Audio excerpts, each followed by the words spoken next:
Sa game na to guys, nag-solo RG ako. Tapos, itong S5, nakilala tayo, Gogi. Sumisikat na yata ako. Gago! I-stock niya pa nga daw ako sa TikTok, oh. Dumadami na yung mga nakakakilala sa atin, ah. Nagbubunga na yata yung pagiging kupal ko, ah. De, promise pre, pag sumikat ako, hindi ko kayo kakalimutan. Mamimigay tayo araw-araw ng mga skins, tsaka mga cellphone. Oh, lol! Late? Anong late? Ano ba siya sabi ng Granger na to?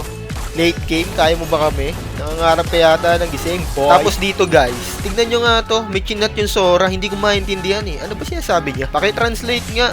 Tsaka itong Odette. Ang naintindihan ko lang, palu pani.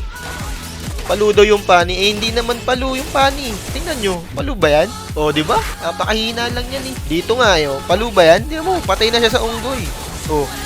Oh. Palu ba yan? Palu ba yung pani na yan? O, dito. Isa pa oh. Palu ba yung ganyang pani? Hindi naman tumatama yung skill. O, tingnan nyo. Ang napakahina ng pani. Sinalo lahat ng bulalakaw. まだこの世界は Napaka-basic lang naman ng cable na ginagawa na ito. Hindi naman ito magaling magpani. Huwag yung sinasabihan ng palu yung pani na yan. Lalaki ulo niyan.